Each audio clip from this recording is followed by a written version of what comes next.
Hey, what's up, guys? Just giving you a little video on my living room tanks. The guys that are both of them tied in together. So these two tanks are doing very, very well. You know, got a little bit of a small little polyp issue. If you zoom in, you can see all those little polyps right there.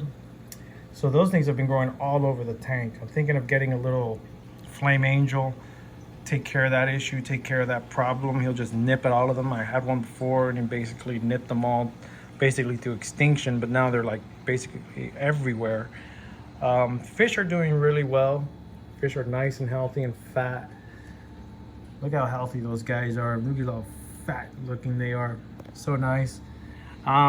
Been doing really good with just proper maintenance to the tank. And when I mean proper maintenance, it's all I'm doing is basically hand cleaning the glass and doing a water change every 2 weeks to 3 weeks. I'll just change only 5 gallons out of this tank, and they're both tied in together, so 5 gallons is not that much, but yet enough to do what's needed for the tank to stay stable. Now, you can see the Achilles tang over here is doing really well. The butterfly fish, the copper band, is doing really good. He's been in here for a long time. I think he's been in here for like almost 2.5 years now to 3, and he's doing really well. He's seen a couple guys come and go. The Achilles tang is doing really good. He's about 1.5 years old now. He was a little smaller, now he's getting bigger. And you can see that they are doing just awesome. They're doing fine.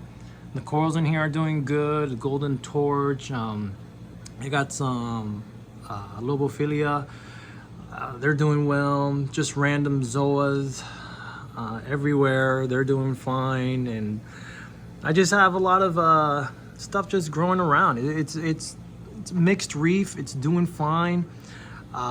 You can see the sand bed is doing good and stable. It's not blowing around everywhere. I like sand beds. I know some people tend to not put a sand bed because they feel like when they jet the pumps that they're gonna fly everywhere. After a little while, once you have the sand bed in there, it actually stabilizes itself to the bottom floor of the tank. You know, so it's not like it's flying everywhere. In the beginning it is, because it's just so, it's new sand. It hasn't yet accumulated all the bacteria and all the stuff and all the detritus that actually holds it in place, believe it or not. But yeah, other than that, I love the sand beds. I think they're a good way of stabilizing your tank if you're looking for not doing water changes as much. I'm not sure about the so-called no sand bed tanks. I'm not really a fan of that. I really like it looking more like the ocean rather than not the ocean floor, however you want to say it. Anyway, so I do have a chiller connected to both of them, so you can see the chiller. I have a JBJ chiller and it works really good. If we look in here, this is the sump area.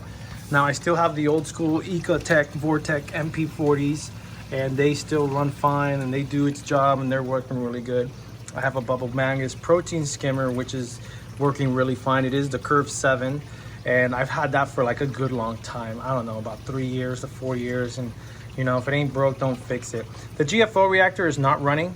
I do have GFO in there, and I do have GFO in case I do need it, but I don't. I do run ChemiPure Elite. I have 2 bags, one there and one over here. And they seem to be doing the job for carbon, trying to keep the water more of a crystal clean type of thing. I do run a nitrate reactor. Works really well, does the job. My nitrates are very low to none. And you can see the calcium reactor area here. And yes, there's a lot of spaghetti. I'm gonna try my best to clean things up so it looks a little bit more better. But if things are working properly, then things are working properly. Now you can see my dosing regimen that I have here. Let me clean that up. So that's my calcium reactor outlet tube right there, and it's dripping all that good stuff into the water. You can see I am dosing in quite a few things, and I can tell you what, I can show you that we are dosing magnesium, sulfate, potassium. Sulfate and potassium are at really low. They're probably, potassium is probably 1 millimeter a day. Sulfate, I dose about 25 millimeters a day. It's just beneficial for the aquarium, and the corals seem to really love it. I do ICP testing, and I haven't done one, honestly, like in about a couple months now to 3 months. Ever since this COVID-19 thing has been going on, it's kind of been a distraction. But haven't done one in, I can say, a little bit. Usually I do one every 2 to 3 months. I've been really good. First it was a month, but then I realized that you don't need to do it so many times. I don't really try to follow or try to be accurate with the numbers when it comes to precision. You know, as long as you're in the range that you want to be in, and then everything should be fine. My alkalinity runs at 7.4 to 7.6, which is perfect for me. My salinity is at 1.025 to 1.026.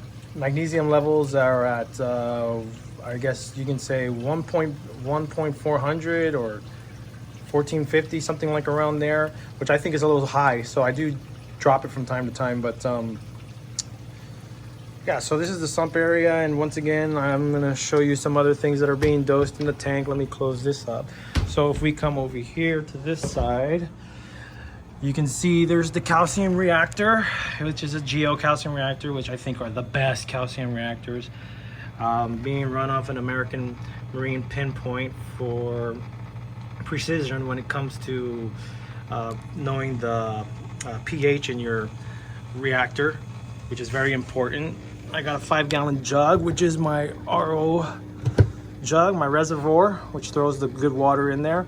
Now you can see I'm also dosing boron, and I'm also dosing manganese. I'm also dosing iodide, which I am pretty low, but I only dose like 1 millimeter a day. And I am also dosing acro power. Now the acro power is good for amino acids and all that other good stuff for your SPS. And let's see, we got a nice good amount in there. You can see the equipment right there. That actually controls my Vectra pump that throws all the good water back into the main displays from the sump. So that is my return pump. Now I got this little dosing unit. Now this is my trace elements that I'm dosing. Now I don't need to dose this. My reactor, my calcium reactor with all this good stuff in there will actually give me all the beneficial things that I need to be replenished back into the water. But I find that this is actually very beneficial in a way. These active elements by Nuyos, NYOS, I guess I'm saying it right, I'm maybe not. But it actually is a, I was just testing it out. I'm dropping only 2 millimeters a day, but the corals seem to be responding very well to it. The polyp extension have been pretty phenomenal. They've been opening up far much more bigger than usual, and you can just see here, it's just, they're just happy corals. So as long as I see positive results, and you can just say when I do my testing, the numbers aren't fluctuating to a point of where I would be of concern, and then I will keep dosing what I'm dosing. But this is something that I'm dosing for my tanks. Every tank is different. You find what you need to dose for your tank, and you can keep a steady pace on just observing and just making sure that everything is being looked at a way where you're gonna be happy and be comfortable with what you got. Now, I'm comfortable with my setup. I'm comfortable with the dosing regimen that I have here. I also see a red light. I must be out of water. So see guys, there it is. Yep, I'm out of water where it's very low. So when I see that, that means you better fill up that 5-gallon jug with some nice good RO water, which I am going to do. I just got home right now, so I am definitely just doing a video just to give you guys a little heads up, because my dogs are out. My son has taken my dogs out to take a walk, so it's not too much noise right now. Anyways, tanks are doing good. And let me show you the lights that I'm running. You can see right there, I still got the Kessel AP 700s, work great. I got a 160 right there just for extra light. Now those lights are just working very well. I do have a part meter, and I got it around 350 up high up on top on this tank. On this tank over here, it's like about 150 to 200 up on top of the water line, and then from the middle down goes to like about 100 to 50. Over here in this tank, it goes from 350 down to almost 150 on the bottom bed. So much more different lighting, much more intense lighting. The lighting that I run in here is 2 Kessel 360Xs, and I have an A80 in the center. Now that's all I need, and that's more than enough to do well when it comes to lighting up my corals for this tank. The lights run about 8 hours a day. They turn up on 11 and ramp down like around 8 o'clock to 9. Yeah, so something around there. I never do more than 10 hours or so, or 9 hours. I try to keep it at a minimum, but as you can see, my fishes are really healthy. Copper bands for me aren't too difficult to keep. Now I know for some people copper bands can be a challenge. I think it's just more about water quality and just having more of a proper stabilized ecosystem within your tank itself in order to have these guys do well. I haven't had any issues or deaths with them. Same thing with my surgeon tanks. As you can see, they're all ick free. I don't quarantine, you know. I actually do the pop and drop where I take a fish and I just put it in there. I try to find and look for the best specimens possible. I like to go out there and look for them myself. I don't really like to do online ordering, but if I do, I try to just stick with certain reputable online saltwater places where I can get some good fish from them. If I know I'm getting good healthy fish, I'll continue to order from them, but I rarely do order fish. My fish usually, when they come into my tanks, they usually just stay alive and keep going. So I have a little death here and there, but not really. And look at this guy right here. This guy was so small when I got him. He was like probably like a dime size. And now he's just so huge, and my leopard wrassies are just, wow, they're just getting bigger. They used to be like the size of a quarter, and now they're about like 1 inch. Now they're almost 2 inches, 2.5 inches. But I'm happy. And if these guys are happy, I'm happy too. So these are my tanks for now. Just remember, stabilization is the key. You want to make sure that you have a stable ecosystem.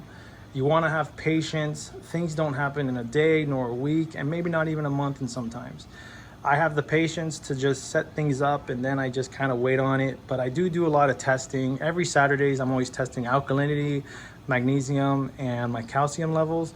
Once in a while, I probably won't check magnesium, calcium. I'll probably let it go 2 weeks, but every week I do check my alkalinity. And salinity, you got to check your salinity. You got to just make sure things are just, you know, where it's at.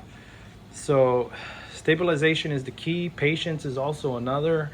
As you can see, things are doing okay. My SPS have been growing. I've actually been taking things out and not actually fragging. I'm actually throwing things away. That sucks, huh? Throwing coral into the garbage. Yeah, well, you know, I'm gonna start a frag system, and I'll start fragging out soon, but I do give some pieces to my local LFS when I feel like there's a need to do it. But you can see, like, these guys, look at that little area right there. He's ready to just drop some, and next thing you know, they just start sprouting everywhere like weeds, like these guys, and I just pick them out and I just throw them, and you know, it is what it is. But I love this hobby. It's very peaceful, and just like right now, you come back from work and you just enjoy. All right, I hear my dog coming back. Peace out, guys. Have a great one. Talk to you guys soon. You'll get another update on my other tanks. More detailed, descriptive update later.